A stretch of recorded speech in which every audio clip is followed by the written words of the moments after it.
కంపలోంచి వ్యాపారం చేస్తాడు, ఇసుకలోంచి వ్యాపారం చేస్తాడు, మట్టిలోంచి వ్యాపారం చేస్తాడు. అసలు దేంట్లో పడితే దాంట్లోంచి వ్యాపారం.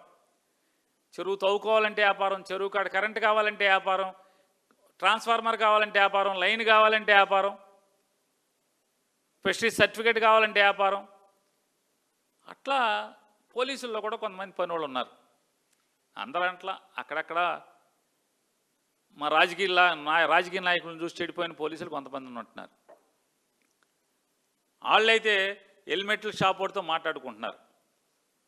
హెల్మెట్ షాప్ వాడితో మాట్లాడుకుని ఆ హెల్మెట్ షాప్ వాడు ఆటోలో ఫుల్గా ఒక 50, 60, 100 హెల్మెట్లు వేసుకుని వీళ్ళ పక్కనే నుంచుంటాడు.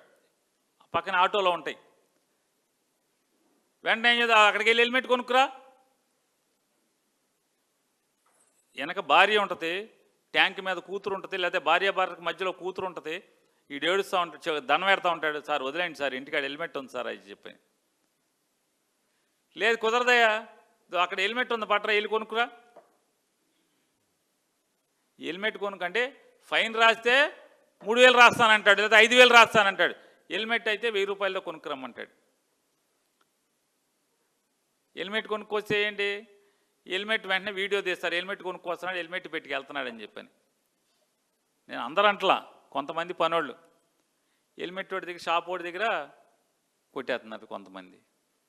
నేనంట్లా మా రాజకీయ నాయకుల్లో కొంతమంది ఎట్టా చెడిపోయి ఉన్నారు, మీలో కూడా కొంతమంది చెడిపోయి ఉన్నారంట. అందరూ నేను పోలీస్ కానిస్టేబుల్స్ గురించి అంటలా, ఎవరైతే ఆఫీసర్లుగా పనిచేస్తున్న వాళ్ళు.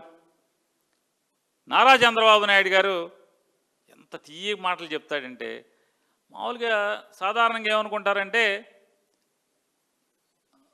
రాజకీయ నాయకుడిని, పోలీస్ ఆయన్ని, ప్లేడర్ని ఇట్లాంటి వాళ్ళని తొందరగా, అంటే మాకు లోన్లు కూడా ఎవరు విలేకరికి, రాజకీయ నాయకుడికి, పోలీస్ ఆయనకి, లాయర్కి, విలేకరికి బ్యాంకు వాళ్ళు లోన్లు కూడా ఇవ్వరు.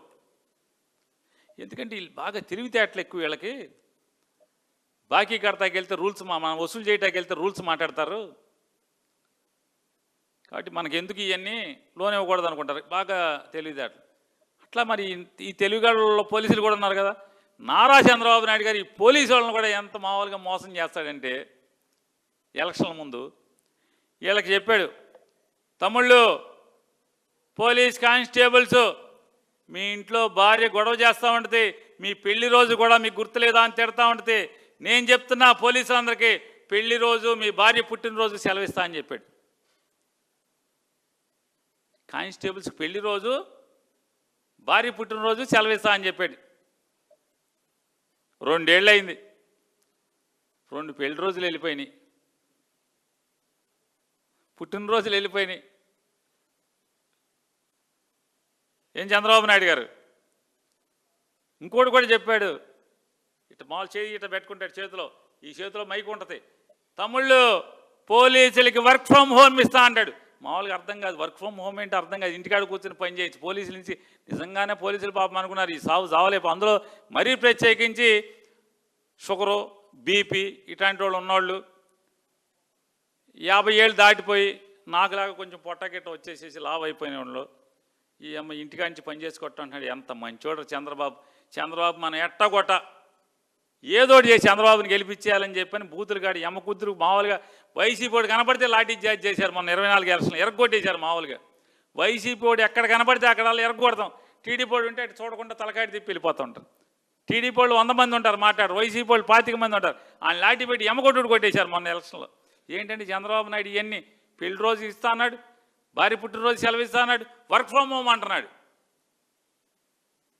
ఇవన్నీ నిజం అనుకున్నారు పాపం. వర్క్ ఫ్రమ్ హోమ్ కాదు, అసలు ఇంటికాడ పడుకుంటా ఖాళీ ఇవ్వట్లేదు. వర్క్ ఫ్రమ్ హోమ్ దేవుడి వరకు 4 గంటలు 5 గంటలు పడుకుంటాకు కూడా పోలీసులకి అవకాశం ఇవ్వట్లేదు నారా చంద్రబాబు నాయుడు. ఆఖరికి నడి వేసవలో వడగాల్పుల్లో కూడా 1వ తారీఖు పెన్షన్కి వెళ్తాడు, ఫోటోలు దిగుతాడు, వీడియోలు దిగుతాడు. అసలు మామూలుగా వెళ్ళి మీటింగ్కి వెళ్ళి వస్తే పర్లేదు, మీటింగ్కి వెళ్ళి వస్తే కాకుండా మళ్ళీ ఆటో ఎక్కుతాడు, సైకిల్ ఎక్కుతాడు, బండి ఎక్కుతాడు, ఎవడో ఒకటి ఇంటికి వెళ్తాడు. అక్కడ ఆళ్ళకో మైకు వీళ్ళకో మైక్ ఎక్కుతా, అదొక స్టోరీ. వీటికి బందోబస్తు చచ్చిపోతున్నారు. మామూలుగా వడగాల్పుల్లో కూడా ఎలక్షన్ హామీలు చేస్తానే చేయట్లా. పెళ్లి రోజు లేదు, పుట్టినరోజు లేదు, టీఏలు లేవు, లీవ్ ఎన్కాష్మెంట్ లేదు, వర్క్ ఫ్రమ్ హోమ్ లేదు. ఈ దేవుడు ఈ బాధలో మామూలు కాదా చంద్రబాబు నాయుడు గారు? ఇప్పుడు బయట 45, 50 వేస్తున్నట్టుంది. ఎన్ని తగ్గి కాస్త చల్లబడే వరకన్నా ఆగండి మీరు తిరగటం. ఇవాళ ఈ ఆంధ్రప్రదేశ్లో కానిస్టేబుల్స్ వీళ్ళ పరిస్థితి, ఏఆర్ కానిస్టేబుల్స్ పరిస్థితి ఉంటాయి. ఇక APSP, AR, AP special police, armed reserve, ఈ 2 విభాగాల్లో బాధలు అయితే చెప్పడానికి లెక్కకి మిక్కిలి బాధలు, చెప్పడానికి అలవు కానివి అన్ని. ఏపీఎస్పీలో సుమారుగా 4200 మంది, 4200 మంది సుమారు ఒక కానిస్టేబుల్స్ ఉంటారు. ఈ 4200 మందిలో ఎవడు కూడా కుటుంబాలతో ఉండరు వీళ్ళు. ఎక్కడెక్కడో ఒక 8 బెటాలియన్స్ ఉంటాయి. అవి ఎక్కడో కొండల్లో కోనల్లో ఉంటుంది బెటాలియన్, ఎక్కడో ఊరు చివరి ఎక్కడో ఉంటుంది. ఆ బెటాలియన్లో వీళ్ళందరూ ఉండాలి. లేదా బెటాలియన్లో లేకపోతే కనుక అయితే డ్యాముల దగ్గర, లేదా ఏదో ఒక అడవిలో ప్రాజెక్టుల దగ్గర, లేదా ఎక్కడన్నా పెద్ద పెద్ద గుళ్ళ దగ్గర, ఎయిర్పోర్ట్లో, లేదా నక్సలైట్లు కూంబింగ్లో, ఇలా 365 రోజులు వీళ్ళు ప్రాణాలను పణంగా పెట్టి ఉద్యోగం చేస్తూ ఉంటారు. అడవుల్లో చేస్తూ ఉంటారు. అన్ని చోట్ల అక్కడ ఇక్కడ అని లేదు. వీళ్ళు చేయని పని లేదు. వీళ్ళు పరిగెత్తకెళ్ళని చోటు లేదు. స్నానం చేసినా చేయిపోయినా పరిగెత్తండి అంటే గబాన్ని లేచి బూట్లు వేసుకుని గబా తుపాకి గుచ్చుకుని పరిగెడతామే ఏపీఎస్పీ వాళ్ళు. నిత్యం వివిఐపి భద్రతల్లో అక్కడ ఇక్కడ లేదు. అసలు వీళ్ళని వాడని చోటు అంటూ ఉండదు. ఏపీఎస్పీ వాళ్ళని అయితే వాడని చోటు ఉండదు. ఆర్మీలో జవాన్లు దేశం కోసం ప్రాణత్యాగం చేసి వీరమరణం పొందుతారు. పెద్ద మెడల్స్ ఇస్తారు భార్యకి, పిల్లలకి, తల్లికి, వీళ్ళకి. కనీసం దేశం కోసం మా ఆయన ప్రాణం ఇచ్చాడని చెప్పిన కుటుంబం అన్న గర్వపడుతూ ఉంటుంది. కానీ ఏపీఎస్పీలో మాత్రం రిటైర్ అయ్యే వరకు సావలేక బతుకుతున్నట్టుగా ఉద్యోగం చేసే పరిస్థితి. వీళ్ళకి జీవో 329 అని చెప్పి ఒక జీవో ఉంది. 2010లో ఈ జీవో వచ్చింది. 28 డిసెంబర్ 2010.